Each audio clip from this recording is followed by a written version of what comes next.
Hello mga kaibigan, ito po ulit tayo si Carlos po dito mula po sa TheKaibigan Network at pag-uusapan po natin ngayon, lumabas na po ang Henley Report. Ang Henley Report po ay yung ranking ng mga passport sa buong mundo. At pag-uusapan natin ngayon kung pangilan ng Pilipinas. Ngayon, again, meron na naman tayo Armenia. You can go to Armenia po. Dito po dito daw yung Noah's Ark. Yan po yan, malapit po yan sa Middle East between Europe. And then of course, kilala nyo po ang Brazil. So dun sa mga Filipinos na gusto pumunta ng Brazil, Brunei, Cambodia, ayan po, mga sikat ho na napupuntahan po ng mga Filipinos. At yan po ay walang problema. Cape Verde po, sa Africa po yan, isang group of small islands po. Then Colombia, Bogota ang capital. Sa South America po yan. Comoros Islands po, nasa Eastern Africa po yan. Mga small islands rin po. Cook Islands is somewhere in the Pacific. Pwede nyo po yung puntahan na wala pong visa. Bolivia, yung Andes Mountains, kung gusto nyo explore po yan, mapakaganda sa Instagram. Ivory Coast po, again Western Africa po yan, malapit po sa Nigeria. Dominica is in the Caribbean po, so pwede nyo rin puntahan po yan. Very beautiful. Also po, Ecuador po, Quito, pwede nyo puntahan, napakaganda po yan. Fiji, again, a tropical island po sa Pacific po yan, maganda. Gambia, in Western Africa po, huwag nyo pong kakalimutan, para kung Pilipinas rin yan, pero maganda rin po. Guinea-Bissau, doon po yan, magkakapitbahay po yan, mga maliliit pong bansa. Magkakasama po, Haiti is in Central America, Caribbean po yan. Pwede niyong puntahan, as well as of course Hong Kong, suki na ng mga Filipinos po yan, yung pagpunta po dyan. Huwag niyong pong kakalimutan. Ayan po mga pictures po ng iba-ibang mga passports po ng Pilipinas, diplomatic, ordinary, tsaka yung president's passport po yan. Kung gusto niyo makita. And then of course, you can go to Indonesia, Iran, maganda rin po doon. Of course, Israel po, tumatanaw po ng utang na loob sa mga Filipinos. Kenya for Mount Kilimanjaro kung gusto nyo puntahan, tsaka yung mga African safaris.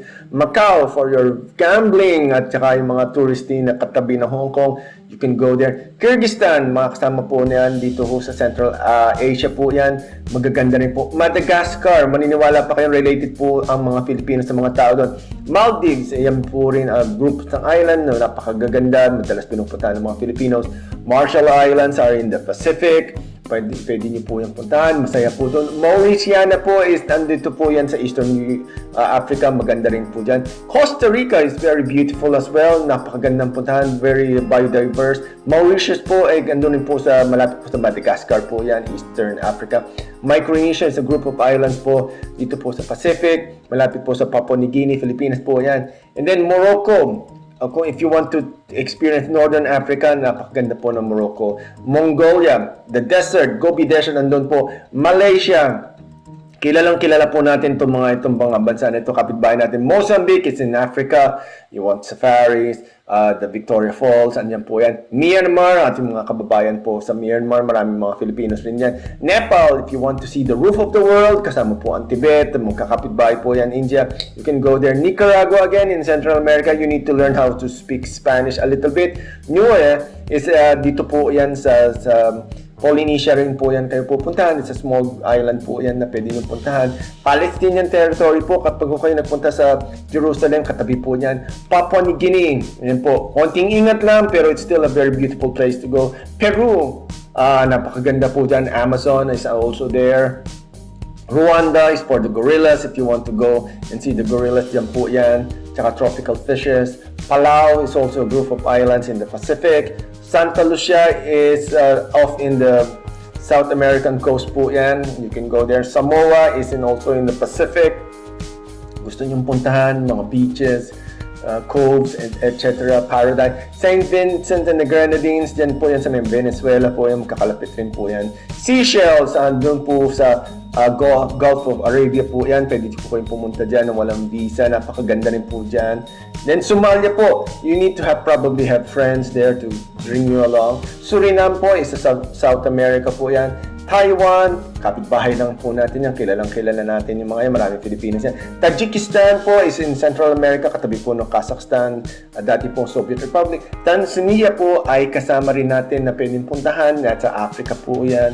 Thailand is very popular among Filipinos as well. Kung gusto nyo puntahan, welcome po tayo. Timor-Leste po is another place po na pwede nyo puntahan. Diyan lang po yan sa may Australia. Togo is another country po na pwede niyong puntahan na walang visa, walang mga pwede niyong puntahan na walang problema. All you have to do is either, and then Uganda, of course, you can go. It's very beautiful dyan. Marami tayong mga friends from there.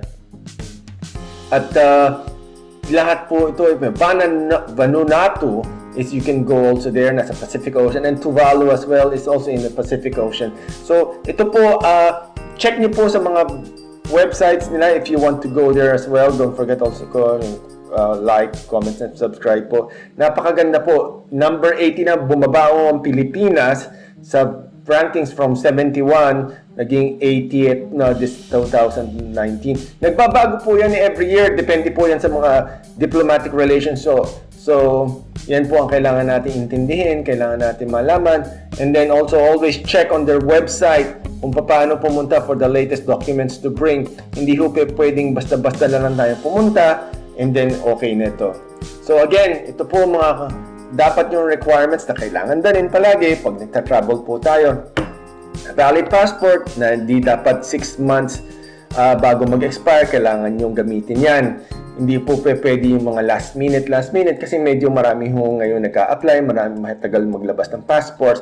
So isa po yan. Always make sure your passport is updated. And then of course, accommodations po, kailangan ho yan. Meron kayong pruweba na you have a place to stay, you have enough money to finance your trip there. Kasi pag hindi po kayo makakasagot ng tama at you cannot really prove in the immigration at the airport o saan ho kayo magpo-port of entry, malaki ho posibilidad na hindi kayo papasukin and doon tayo magkakaroon ng problema. So mga kaibigan, please do make sure na tayo po ay ang mga documents po natin ay well prepared and tayo po ay very aware as well what to bring and not to bring and what to do para hindi po tayo mapahamak. And then of course, isa po yan sa ating kailangan tandaan is to make sure that what would be the nearest embassy contact numbers na nakakasagot po sa mga pupunta natin ng Pilipinas, kasi hindi po lahat ng bansa ay may embassy o consulate ng Pilipinas. Minsan po meron nagpo-represent lang, so limited lang ho kanilang mga powers. So pag tayo nagkaroon ng problema, it will be much more harder and it's much more difficult for us to be helped by our government. So yan po ang tatandaan po natin. Pero yan po, the more na nagtatravel ang mga Pilipinos at hindi po nagti-TNT, lalo pong lumalakas po ang mga passport po ng Pilipinas. So kagaya po ng mga number 1 ngayon, Finland, Japan, Singapore, mga yan po nasa mga top 10, Italy, Luxembourg, Sweden, and mga Scandinavian countries po yan na nasa number 1. Paano po sila lumalakas po doon? Because not necessarily po kailangan mayayaman ng mga bansa itong mga ito. Kaya lang po, mga citizens nila, pumupunta, bumabalik po during the time na na-promise po nila. So yan po ang number 1 na category po niyan. So in case you know somebody na Pilipino na nag-TNT sa Amerika o kung saan man po yan, yan po ang nagpapahina ng passport natin, because the more we are less trustworthy ay lalo pong humihina po at mas nahihirapan natin mga kababayan na makapag-apply po ng visa, makapag-travel. So tayo po mga legitimate tourists ang mahihirapan pong pumunta sa mga bansa na ito na napakadami pang pwedeng puntahan. And in the meantime, kung kayo ay makakapunta sa mga bansa nito, you will be able to prove yourself to the other countries na gusto nyo puntahan, like for example the United States, Australia, Japan, or some other else no, na dito po yun sa Europe. It will be a very good proof na kayo po yung nakakapunta dito. And again po, don't forget, just make sure before you go, check the website for the immigration to make sure that everything is A-okay. At ito po ay ang aming video nito ay isang guideline lang po. Ito po may change without prior notice. Hindi po namin makokontrol po ito. This is between government to government. But anyway, enjoy your stay. Bring a lot of memories. Respect the culture. get immersed, masaya po mag-travel, it widens your perspective, mas maganda po ang point of view ng nagbibiyahe madalas kasi po marami kayong nakikitang ibang tao, natututo kayo na hindi pala lang yung atin lang ang mababait o sila lang ang mababait o sila maiinam. You will have a very different perspective po in life. So again po, this is Carlos again mula po sa The Kaibigan Network. Don't forget po again to like and subscribe dito po sa ating mga videos para po kami makapagawa pa ng mga more interesting, fact-based videos para po sa inyo lahat. So maraming salamat po. Mabuhay po tayo lahat mga kaibigan.